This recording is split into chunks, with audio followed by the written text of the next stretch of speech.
એ રણથીદેવ રાજાજીએ 48 દિવસ પોકાર કર્યો હતો. એ સ્થાન ઉપર, એ જગ્યા ઉપર સરભંગ નામના એક મહાત્મા આવ્યા, જેના શરીરમાં દોષ એવો રક્તપિત્ત નામનો રોગ. આ મહાત્માને તરસ લાગી એટલે એને ત્યાં વીરડો બનાવ્યો. વીરડાનું પાણી જ્યાં પીધું તો શરીરમાં શાંતિ થઈ. એ પાણીથી નાહી લીધું તો શરીરની ખાલ ઉતરી ગઈ ને ગુલાબી ચામડી આવી. એ સરભંગ બાપા ત્યાં બેસી ગયા તપ કરવા. અને એ તપ કરે એ જગ્યા પર કચ્છના જોગંદર દાડો મેકરણ પધાર્યા.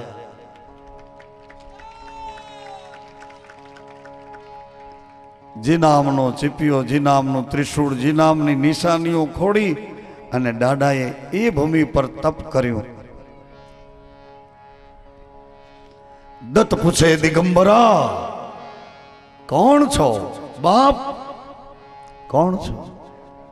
ભગવાન મારે ઓળખાણ આપવી પડશે, મારે ઓળખાણ આપવી પડશે. તારી કળા સંપૂર્ણ કાપડી. બાપ આગે કોણ અવતાર?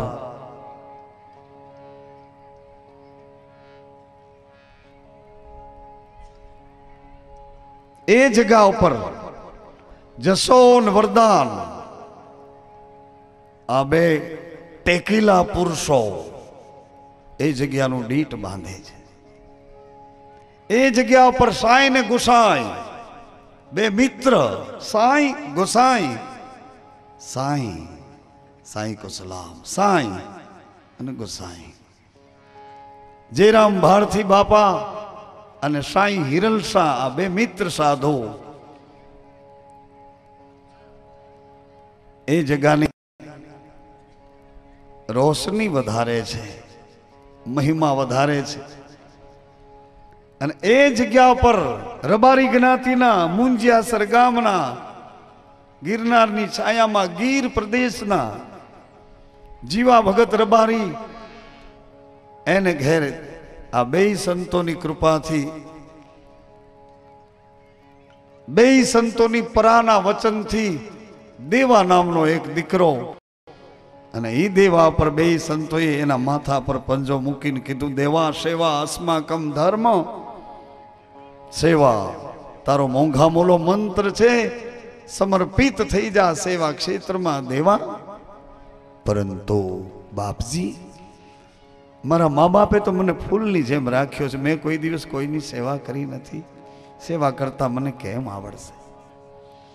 આ દેવામાંથી દેવીદાસ બાપુ બનાવી આ સાંઈ ને ગુસાઈએ એ ચેતનવંતી પરબની જગ્યામાં એમને થાપ્યા.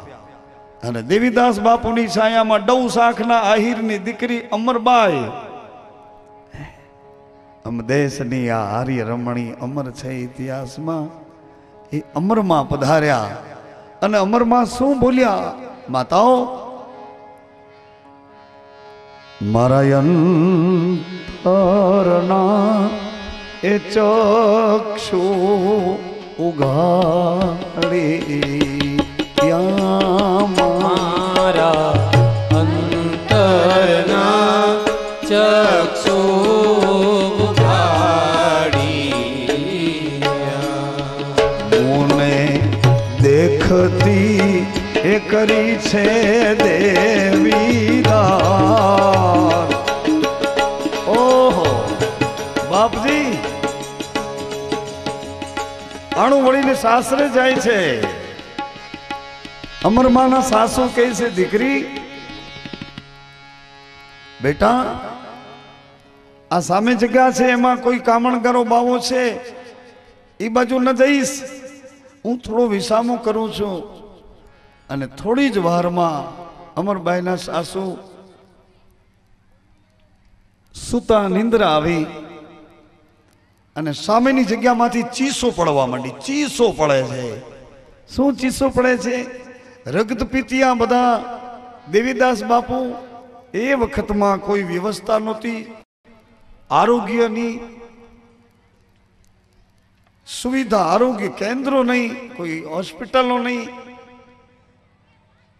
અને એ વખતે જે ગામમાં જેને રોગ થાય એને આખું ગામ ભેળું થઈ વાજતે ગાજતે એ રક્તપિત્તના દર્દીને દરિયામાં પધરાવી આવે, જીવતે જીવતો. પછી ભાઈ હોય, બાપ હોય, દીકરો, પતિ, લાગતું વળગતું ગમે તે હોય, એનો ચેપ ગામમાં ન ફેલાય એટલે દરિયામાં ફેંકી આવે. દેવીદાસ બાપુ એ બધાને ખંભે ઉપાડીને પાછા જગ્યામાં લઈ આવે. આ બધા દુખિયા ભેળા થયેલા એ બધા ચીસું પાડતા હતા. અને અમરમાને આ ચીસ સાંભળી ન શકાણી. કોકનું દુઃખ કોઈ માણસ સાંભળી શકે નહીં. આવા અમુકના હૃદય હોય, અમુકના હૃદય એવા હોય, એની પેઢીઓના સંસ્કારો એવા હોય કે દુઃખ કોકનું જોઈ તો ન શકે પણ સાંભળી ન શકે. આવા સરળ હૃદયના હજી એ તો આપણે પ્રપંચીને પાખંડીઓ ભેરા બહુ ફર્યા છીએ ને, એટલે આવા આપણને ઓળખાતા નથી. હોય છે આવા કોકના દુઃખે દુઃખી થાય એવા છે. અમરમાં એ દુખિયાઓની ચીસો સાંભળી ન શક્યા એટલે ઊભા થયા. ધીમેકથી આવ્યા, જગાની જાપલી ખુલ્લી હતી, અંદર આવ્યા. દેવીદાસ બાપુ એ બધા દુખિયાઓને કઈ કહેતા હતા. સાંભળો શું કહે છે. દુખિયાઓની ફરિયાદ હતી કે બાપુ અમારા રક્તપિત્તના રોગને તમે રોજ સાફ કરો છો, આ દર્દને ધોવો છો, એની પર વનસ્પતિઓના મલમ લગાડો છો, પરંતુ બાપુ અમારો રોગ જો તમને થાય છે તો પછી અમારું કોણ? અમને અડો નહીં બાપુ, અમને અડો નહીં. દૂરથી આ રોટીના ટુકડા ફેંકી દો બાપુ, દૂરથી. અમે એકબીજાના દર્દને ધોઈ લેશું, એકબીજાને દવા લગાડી લેશું. બાપુ અમને અડો નહીં. અમારો રોગ જો તમને બરખી જશે તો પછી બાપુ અમારું કોણ? દેવીદાસ બાપુની આંખના ખૂણા ભીના થયા. દુખિયાઓને કહેવા માંડ્યા કે તમને બધાને રક્તપિત્તના દર્દી નથી માનતો, તમને હું દુખિયા નથી માનતો. તમે તો મારા રામ છો, તમે મારા શ્યામ છો, તમે મારા રામ છો.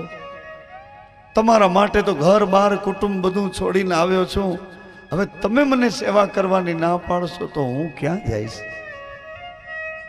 હું શું કરીશ? નહીં બાપુ નહીં, નહીં, અમને અડશો નહીં. અમરમાં પાછળ ઊભા ઊભા આ સાંભળે છે. દુખિયા અને દેવીદાસ બાપુનો આ વાર્તાલાપ પૂરો થયો. ક્યાં? સંતને ફરજ પડી. સંત બળે પરમાર્થી, શીતલ વાંકો અંગ, અંગ શીતલ વાંકો અંગ. દેવીદાસ બાપુને દુખિયાવે બહુ કીધું, નહીં નહીં નહીં નહીં, અમને અડશો નહીં, અમારો રોગ તમને બરખી જશે બાપુ. પછી દેવીદાસ બાપુએ સંતનો સ્વભાવ પ્રગટ કર્યો. બનતા સુધી સંતનો સ્વભાવ સંત પ્રગટ કરતા. તમારે જેટલા એને હેરાન કરવા એટલા કરો, પણ એનો સ્વભાવ પ્રગટ નહીં કરે. અને કદાચ પ્રગટ કરે તો અતિ જરૂર પડી હોય, ધર્મની મર્યાદા લોપાતી હોય, માનવતા વિકૃત થતી હોય, એને બચાવવા કદાચ સંત પોતાનો સ્વભાવ પ્રગટ કરે. બાકી તો સહનશીલતાનું ઘર છે, સ્વભાવ પ્રગટ ન કરે. વીછી ડંખ મારવાનું મૂકતો નથી તો સંત કે હું તને બચાવવાનું કેમ મૂકું? મારો સ્વભાવ તને બચાવવાનો છે, તારો સ્વભાવ ડંખ મારવાનો. સંત બड़े परमार्थी शीतल जाको अंग तपात बुझावे और की. अरे अपनो देवीदास बापू माथा पर पागड़ी पहरी અને પાઘડીનો એક છેડો અહીંયા આવી રીતે આમ બુકાનાની જેમ રાખતા હતા. એ છેડો દેવીદાસ બાપુએ ખોલ્યો તો દાઢીની નીચેથી માટીના પોપડા ખરી પડ્યા. બધા દુખિયા બેઠા હતા, રક્તપિત્ત વાળા, એ જોઈ ગયા. ઓ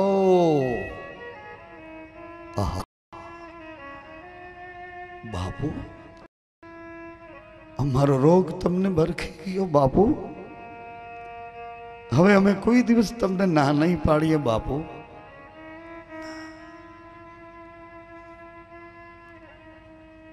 અમને સમાજ સાથે નથી રહેવા દેતો તો બાપુ તમને ક્યાંથી? હવે કાયમ અમારી ભેળા રહો બાપુ. અમે કોઈ દિવસ તમને ના નહીં પાડીએ. અમારા દર્દને ધોઈજો, અમને ખવડાવજો, અમારી ભેળા રહેજો બાપુ. હવે કોઈ દિવસ આવું નહીં બોલીએ બાપુ.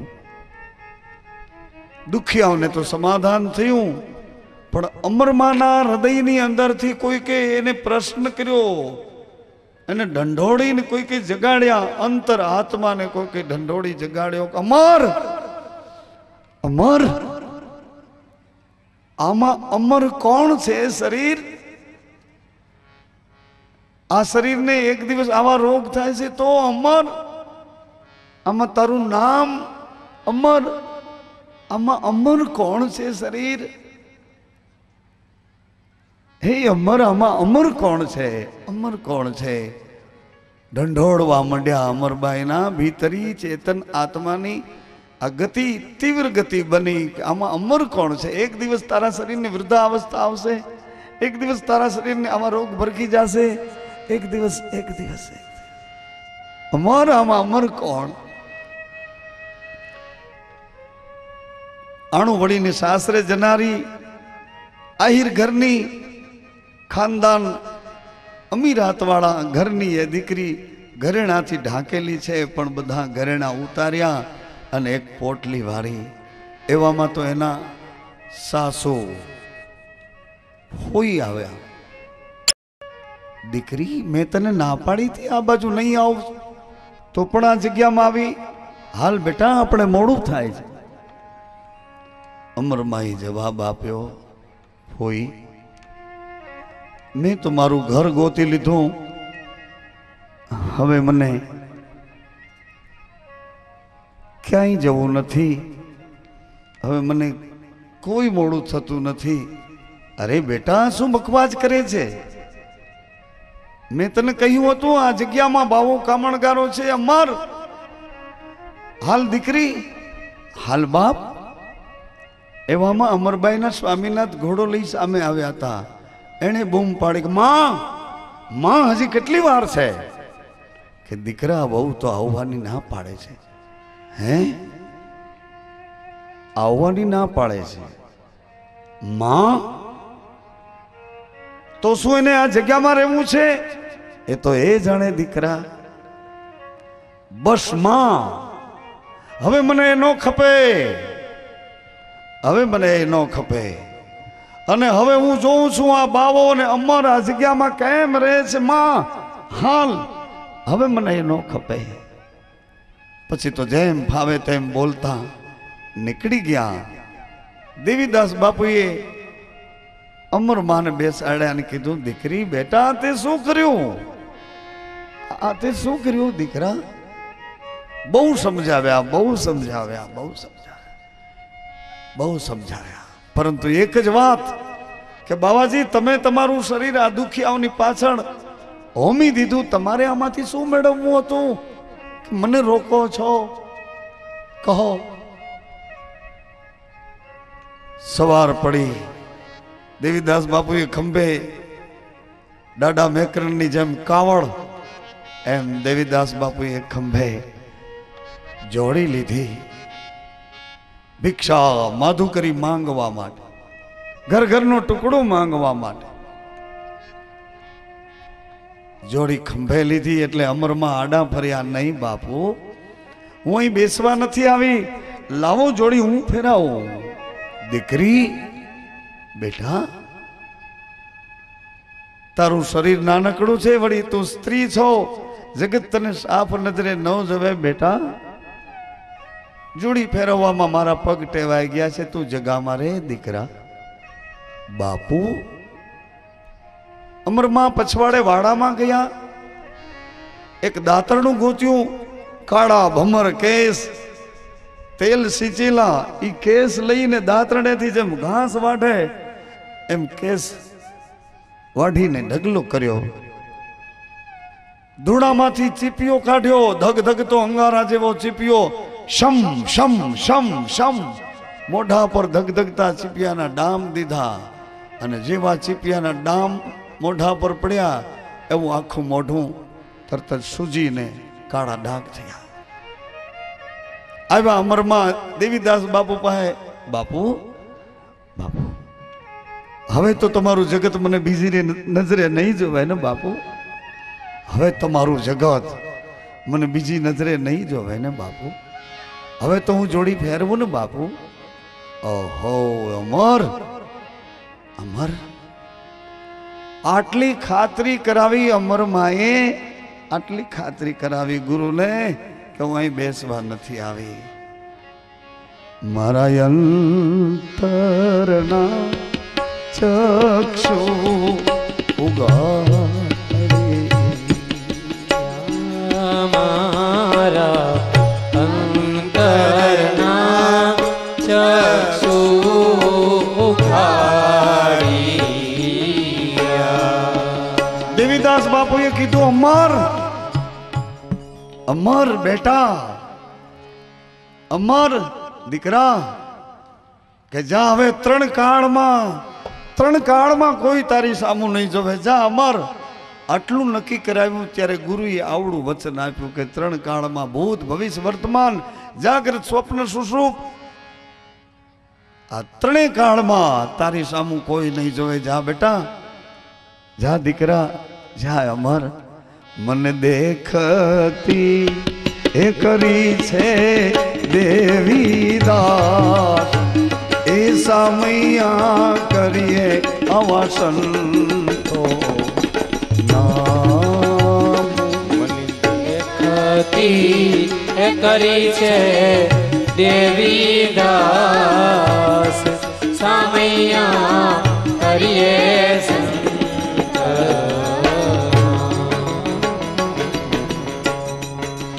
અમરમાએ કીધું છે.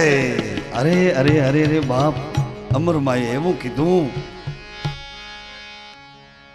જળની માછલિયું ગુરુજી પવને સંચરીએ રે, ખરી વૃત્તિ અમારી નહીં તો ડગે,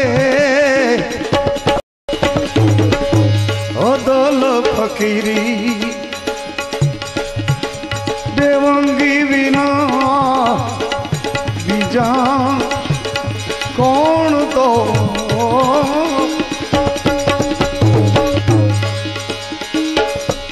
કાચના મોતીડા મારા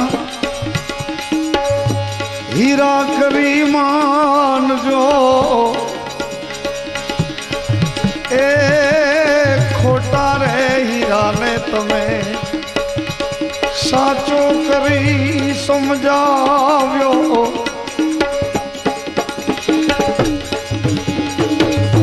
અઢારે વરણમાં મારો, એ અઢારે વરણમાં, અઢારે વરણમાં મારો દેવંગી રમે. તુલસીદાસ બાપા કહે છે, જગતની જેટલી સ્ત્રીઓ મારી માં જાનકી, જગતના જેટલા પુરુષ મારા પ્રભુ રામ, શિયાન રામમય સબ જુગ જાની કરું પ્રણામ. જલારામ બાપાએ કીધું, સબ મેં રામ જીનામ જીનામ. अठारे वर्ण नो टुकड़ो सब सबकी कमाई का टुकड़ा अलग हो जाओ. अरे अठारे वर्ण मारो, अठारे वर्ण मारो हीरलो रमे अदल फकीरी देवंगी विना मालमी विना बीजा कोण तो जाने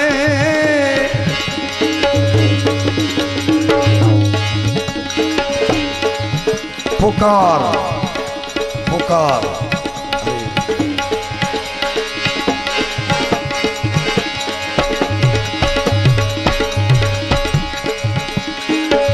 जाड़ेजा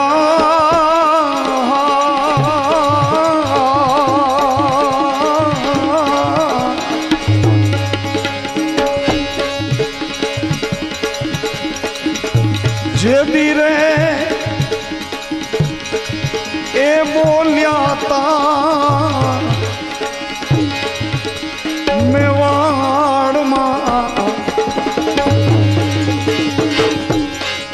हे जैसल जी जदी बोलिया था अनते दीना बोलने संभालो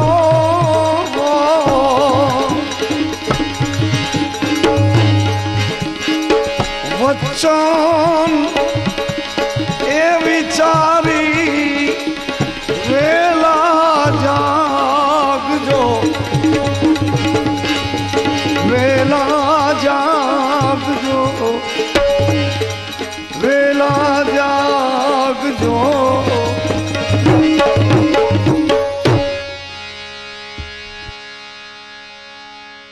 पीर ने पुकारे मुंजा भावरा सती तमारो धर्म संभालो तो सती कहे हे जाड़ेजा जेदी बोलिया था मेवाड़ मां तेदी ना बोल ने संभालो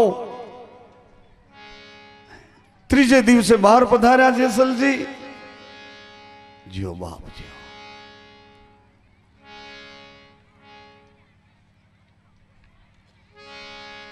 आ परंपरा आ पोकार अने आ रामदेव जी भगवान दिव्य चरित्र में धर्मनु महिमा वखाणे छे धारी थी धारणा बांधे छे अने गिरनार क्षेत्र में स्तंभ उभो करी 18 वर्ण ने बोलावे छे पहला बधा धर्मगुरु ने बोलावीने एक बात करी कि आवो संदेशो लईने आव्यो छुं नर नारीनी एकता गुरु शिष्यनी एकता मानव मानवनी एकता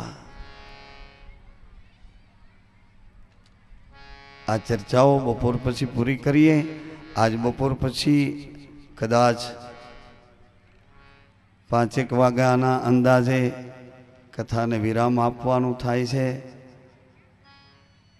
आम तो એને વાગોડે જ રાખીએ એને ગાયે જ રાખીએ પરંતુ સમય સમયની મર્યાદા પ્રમાણે વિવેક દ્રષ્ટિથી જાગૃત રહેવું જોઈએ એક મિનિટોમાં પ્રાયશ્ચિત કરી લીધું જેસલજી દાદાએ મિનિટોમાં નાવ મંડું ડોલવા તોણા તે બેઠા છે જેસલજીના મનોરથ બધા नाव हालक डोलक थवा मांड्यु એટલે मनोरथ बधा भांगी भूको थवा मांड्या चारे बाजुथी बचवुं केवी रीते एनो आश्रय गोतवा लाग्या पण हालक डोलक नावमां हमणा डूब्यु के डूबसे आमां बचवुं केवी रीते ए वखते जेसलजी दादानी नजर तोड़ादेव पर पड़ी अने तोड़ादेवने जोयानी साथे जेसलजी पूछे छे कि हमणा काळ आपणने कोळियो करी जाशे हमणा हमणा आ नाव डूबी जाशे हमणा तोड़ी घोड़ी तलवार अने तोड़ा दे आ बधुं हाथथी जाशे अने नाव डूब्યું तो मारू जीवन पण पूरुं थशे आवो एक भय उभो थयो सांभळो माताओ सज्जनो भाई बिन प्रीत नाई गोसाई भाई बिन प्रीत नाई भाव तो जागे कोई कुछ करनी कुछ कर्म फल कुछ विधीन को लेख भाव जाग्यो भाग जाग्यो कबीर को गुरु मळ्यो विवेक परंतु भई बिन प्रीत नाई गोसाई ए वो भई आपने ईश्वर तरफ दौरी जाए छे परमात्मा तरफ दौरी जाए छे आपणुं धार्युं न थाय એ વખતે આપણે કાલાવાલા કરતા થઈ જાય છે, આંખોમાંથી આંસુ લાવી ભગવાન ઈષ્ટ જે હોય તેની પાસે કરગરવા માંડીએ છીએ. જેસલજીએ કીધું કેમ તોડા દે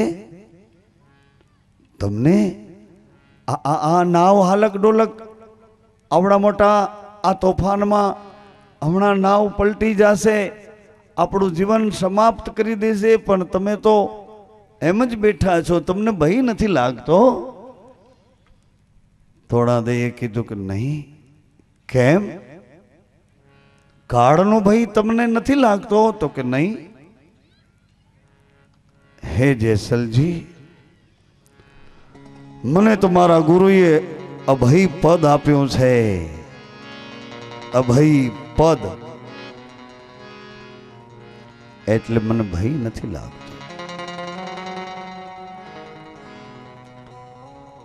જેસલજીએ કીધું કે અભય પદ? બોલે હા. થોડા દે એવું અભય પદ મને આપો ને. આજે જેસલજીને ખબર પડી કે મારા કરતાંય કોઈ મોટું પરાક્રમ છે. અત્યાર સુધી તો મને એમ જ લાગતું હતું કે હું જ પરાક્રમી છું, પરંતુ આજ મને ખબર પડી કે મારા કરતાંય કોઈ મોટું પરાક્રમ છે, એનો આજ મને ભય ઊભો થયો. અભય પદ છે એ પણ આજે જ ખબર પડી કે આવા ભયમાંથી કોઈ બચાવનારું પદ છે. તોડા દે એવું અભય પદ શું છે મને સમજાવો. એ અભય પદ ક્યાં મળે છે, કઈ રીતે મળે છે? અભય પદ શું છે? તોડા દે એ કીધું હે જાડેજા,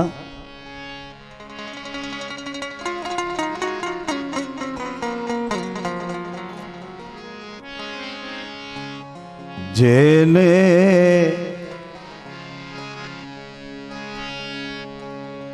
હે જેસલજી વચન તણો વિશ્વાસ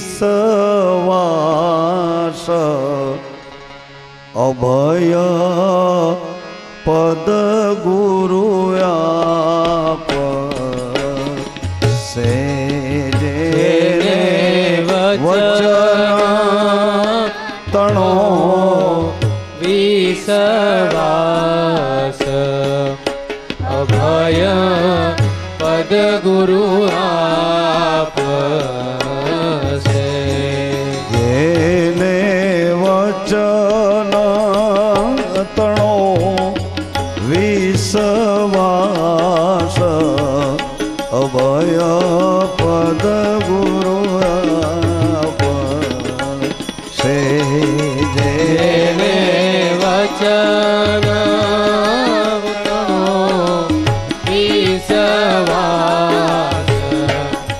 અભય પદ ગુરુ